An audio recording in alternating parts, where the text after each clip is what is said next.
¿Cómo crees que se le quedaría el cuerpo a tus bisabuelos si les enseñaras un teléfono móvil?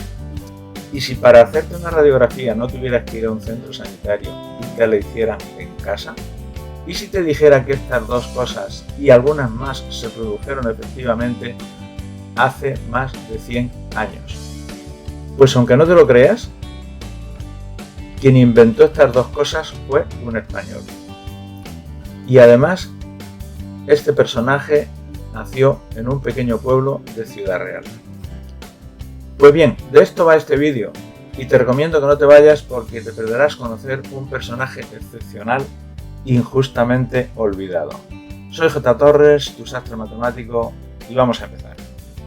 Como habrás podido adivinar, el objetivo de este vídeo es dar a conocer la insólita aventura de un ingeniero manchego en tiempos de crisis, así como animar a todos los jóvenes desmotivados y desesperanzados para que vean que en las condiciones mucho más adversas que las de nuestro tiempo, es posible no solo salir adelante, sino llevar a cabo proezas admirables aparentemente imposibles. Voy a contaros de la manera más resumida que pueda la trayectoria de este particular personaje llamado Mónico Sánchez, el cual se codeó en Nueva York con Tesla y con Edison. Sí, el Edison de la bombilla y el Tesla de la corriente eléctrica alterna. Este personaje, Mónico Sánchez, nació en 1880 en Piedrabuena, Ciudad Real, un pueblo que entonces tenía 3.600 habitantes y donde el 70% eran analfabetos y donde aún se pensaba que la Tierra era plana. En aquel año se realizaría la primera llamada telefónica de España, desde un pueblo de la provincia de Badajoz, Fregenal de la Sierra, a Cádiz, 184 kilómetros, superando la marca de los Estados Unidos, que estaba en aquel entonces en 72 kilómetros. El padre de Mónico era un tejero normal, sí, de los que hacían tejas. Y su madre, Lucía Moreno, era una lavandera, la cual se ocupaba de que sus hijos no dejaran la escuela para ayudar a la economía doméstica. Y cuanto más difícil era la situación, más les obligaba a estudiar, porque ella sabía que era la mejor herencia que podía dejarles. Vaya mujer, ¿no? Mónico tuvo un maestro llamado Ruperto Villaverde. Era el maestro de la única escuela que había en Piedrabuena y que supo desde el primer momento que este chico tenía gran capacidad e inquietud, y desempeñó un papel importantísimo para que Mónico empezara a apasionarse por el mundo de la ciencia y los cambios tecnológicos que se estaban produciendo en el mundo. Finalmente, la situación económica se tornó tan dura que hubo que abandonar no solamente la escuela, sino la familia, que no podía mantener a todos sus hijos. Así eran las cosas en la España de aquella época. El hecho fue muy doloroso para la madre Lucía y para el maestro don Ruperto. El pequeño Mónico lo enviaron a vivir a Fuente del Fresno, con una familia lejana de su padre. Allí se ocupó de hacer los recados en una tienda de comestibles. Aprovechó el tiempo porque, además de aprender todo lo relacionado con el comercio minorista, no paraba de estudiar y aprender sobre todo lo que le rodeaba, dada la curiosidad que se había despertado en él tras su paso por la escuela con su maestro don Ruperto.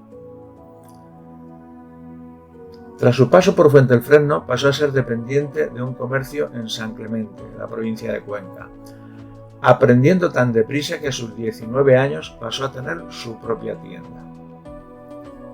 A la edad de 21 años decidió venderlo todo para marcharse a Madrid y poder dedicarse a lo que realmente le gustaba, que era algo tan extravagante en aquella época como la electricidad. Pero Mónico tenía claro que quería empaparse de aquella tecnología tan novedosa. Se sospecha que con el interés que despertaba en Mónico esa nueva tecnología, la electricidad, en sus años anteriores no dejaría de leer todo lo que se publicara de electricidad, en especial un libro de don Eduardo Lozano y Ponce de León, que es un libro de física, un manual, y un libro de moda entre los aspirantes a científicos e ingenieros de aquella época. Evidentemente, la idea de ir a Madrid que tuvo Mónico era para matricularse en la Escuela de Ingeniería Industrial, solo que se encontró con un serio problema. La escuela universitaria estaba cerrada por motivos políticos, No obstante, no sabemos si hubiera podido matricularse, dado que había abandonado la escuela y no tenía ningún título que acreditara conocimientos suficientes para poder acceder a estudios universitarios. Aquello le supuso volver a empezar. Ante la fascinación que supondría para Mónico observar cómo se movían unos pocos tranvías en Madrid sin tracción animal y cómo las noches podían ser iluminadas con un nuevo invento, el de la bombilla, se despertó en Mónico más ansias si caben por aprender electricidad a cualquier precio.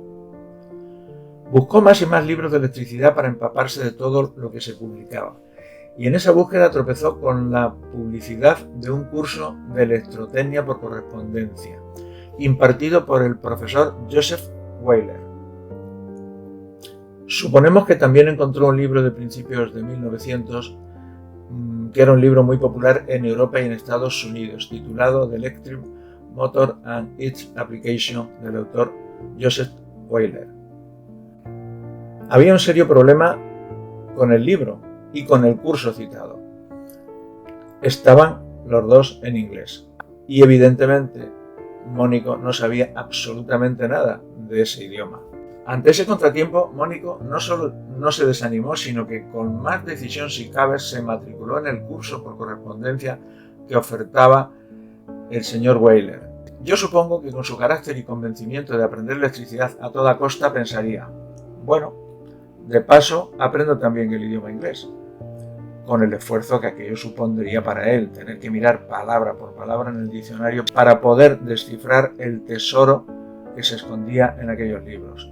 Suponemos que fue tal el impacto que causó en el profesor Wheeler que le convenció que debía irse a Nueva York para continuar sus estudios, nada más y nada menos que en la sede neoyorquina del Instituto de la Enseñanza por Correspondencia, y con la promesa de encontrarle un trabajo para que pudiera costearse dichos estudios, a la vez que maduraba la formación que ya había adquirido. Bien, pues a poco tiempo tenemos un manchego en Nueva York. Mónico se embarcó con destino a Nueva York en 1904, tenía 24 años, con $60 en el bolsillo, lo que le permitió subsistir hasta que por mediación de su profesor comenzó a trabajar en una empresa como ayudante de delineante.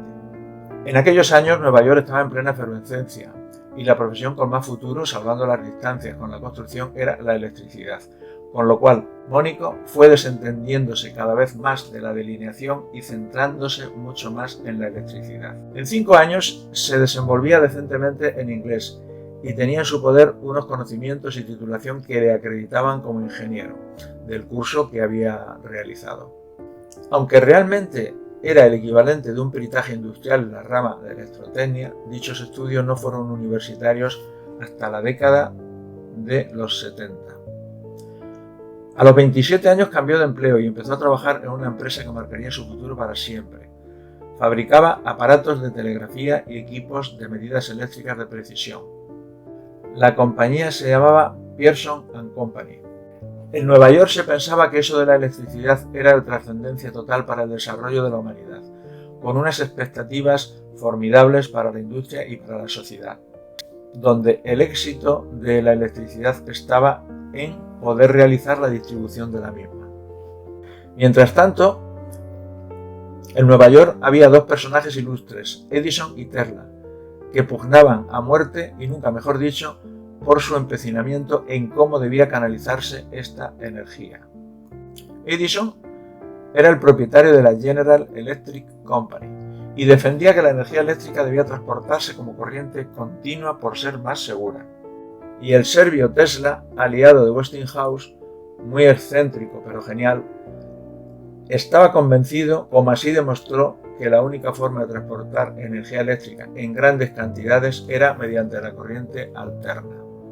Pues llevaba razón Tesla, y sus disputas con Edison merecen la pena hacer un vídeo exclusivo y hablar de esta guerra de las corrientes, que realmente era un conflicto científico, tecnológico y empresarial. Mónico se codeó con estos dos monstruos, pero sin la genialidad de Tesla ni la ambición de Edison, aprendió tanto de ellos que muy pronto fue codiciado por las grandes empresas eléctricas del momento. Y en 1908, con 28 años, le ofrecieron un puesto importantísimo en su carrera como ingeniero de la Van Houten and Broeken Company, la cual tenía un interés muy concreto en aplicar la electricidad en los hospitales. El uso de la electricidad con fines terapéuticos data de la antigüedad, ya que los griegos y romanos aplicaban a los pacientes descargas eléctricas de las tremielgas o pez torpedo, que emiten unas descargas eléctricas de 220 voltios, básicamente para defenderse. Las descargas de este pez se aplicaba a pacientes con la intención de reactivar a personas que habían sufrido un paro cardíaco, el equivalente a los desfibriladores actuales, era su objetivo. En la época de Mónico, se pusieron en práctica en hospitales los tubos de rayos X y los electrocardiógrafos. El mayor inconveniente de los equipos de rayos X es que pesaban una enormidad, razón por la cual todos ellos estaban en los hospitales en la planta baja de los mismos o en los sótanos. Pues bien, Mónico Sánchez, conociendo un principio de Tesla, el cual había descubierto que cuanto más alta es la frecuencia de la corriente alterna, más pequeñas pueden ser las bobinas para obtener el mismo voltaje.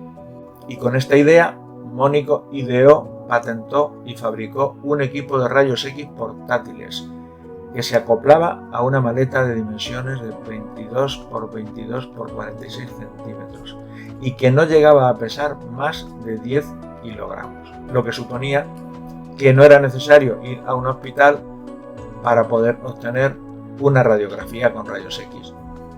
La electricidad abrió multitud de expectativas, experimentos y aparatos, y después de la popularidad que tenía el telégrafo, 1860, Mónico fue contratado como ingeniero jefe de la compañía Collins Telephone Company, en donde diseñó una bobina especial para el teléfono sin cables, si lo habéis oído bien, para el teléfono móvil.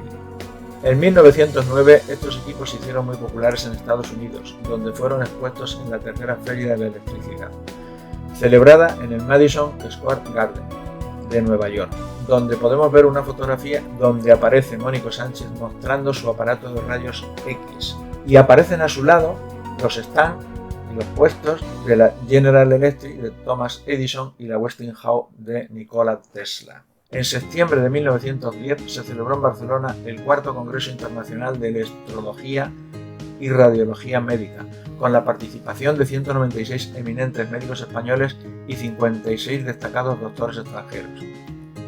A impartir la conferencia fue invitado, como no podía ser de otra manera, don Mónico Sánchez. Tras esta conferencia, a Mónico no le faltaron contratos en España, pero él ya tenía claro lo que quería hacer y así lo hizo, ya que en el año 1912, con 32 años y millonario, volvió a su pueblo natal, Piedrabuena. Construyó el Laboratorio Eléctrico Sánchez y una fábrica de 3.500 metros cuadrados, donde empleó a más de 50 trabajadores, en donde más del 30% eran mujeres de su pueblo.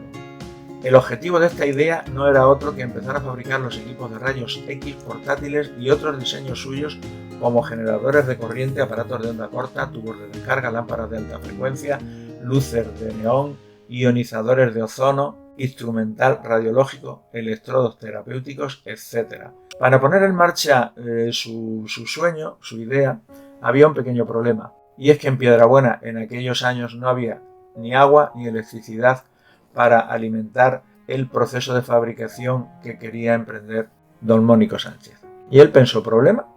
¿Cuál es el problema? Construyó una central eléctrica funcionando con carbón y llevó el agua con una canalización desde el embalse del río Buyaque. Pero Mónico no se conformó con llevar la electricidad y el agua a su fábrica, sino que llevó ambas cosas a todo el pueblo, siendo Piedrabuena un pueblo que a partir de aquella época tuvo agua y electricidad. Comenzó la fabricación de los equipos, los cuales fueron muy demandados en todo el mundo, donde hasta 1930 se habían vendido 3.000 unidades. Y cabe destacar que fueron utilizados en la Primera Guerra Mundial para hospitales de campaña. Solo Francia compró 60 unidades para equipar sus ambulancias. También se utilizaron en zonas rurales donde era imposible tener los equipos tradicionales por su peso y porque evidentemente eran muy caros. Con estos equipos la verdad es que se salvaron bastantes vidas, dado que se podía diagnosticar las lesiones de cualquier herido o cualquier enfermo sin necesidad de tener que hacer un desplazamiento a un hospital donde se encontrara un equipo de radiografía. Curiosamente, estos equipos se siguen utilizando en los hospitales, entre otras, para ver la correcta intubación de pacientes que están en las UCIs. Entre los reconocimientos a su labor científica e investigadora, la Escuela Libre de Ingeniería de Río de Janeiro le nombró doctor honoris causa. También recibió la medalla de oro de la Exposición Internacional de Barcelona en 1929 y le fue impuesta la medalla de oro de Ciudad Real en 1914. Fue invitado para dar múltiples conferencias por todo el mundo y también fue presidente de la Cámara de Comercio de Ciudad Real. De la historia de este excepcional personaje, muy olvidado como ocurre con otros hombres más destacados, existen 2 libros de los cuales he obtenido gran información para poder elaborar este vídeo. Uno de ellos escrito por don Manuel Lozano Leiva, cuyo título es El Gran Mónico, en el que se cuenta la historia de este maravilloso personaje. En dicho libro se relata el interés y la pasión de un ingeniero de telecomunicaciones, profesor de la Universidad de Castilla-La Mancha, ya retirado, llamado Juan Pablo Rozas, que me consta que su fascinación por don Mónico le ha llevado a promover y divulgar entre sus alumnos sus proezas, para que aprendan que frente a la voluntad y la pasión por conseguir un objetivo no hay obstáculo que se interponga, aunque las condiciones sean muy adversas. Y para que vean que las dificultades de cualquier alumno no serán mayores que las dificultades que sorteó este personaje persiguiendo su pasión y que es uno de los más fascinantes de su tiempo. Existe otro libro escrito por el periodista Manuel Valero y el nieto de don Mónico Sánchez, Eduardo Estébanez, cuyo título es El Rayo Indomable. Este libro realmente es la historia de don Mónico Sánchez novelada. Pues bien, esto es lo que os quería contar en este vídeo. Espero que os haya gustado y que hayáis disfrutado también con todas las imágenes que os he ido ofreciendo, coincidiendo con los pasajes de la vida de don Mónico Sánchez. Pues hasta el próximo vídeo. Os digo como siempre que seáis muy felices. Adiós.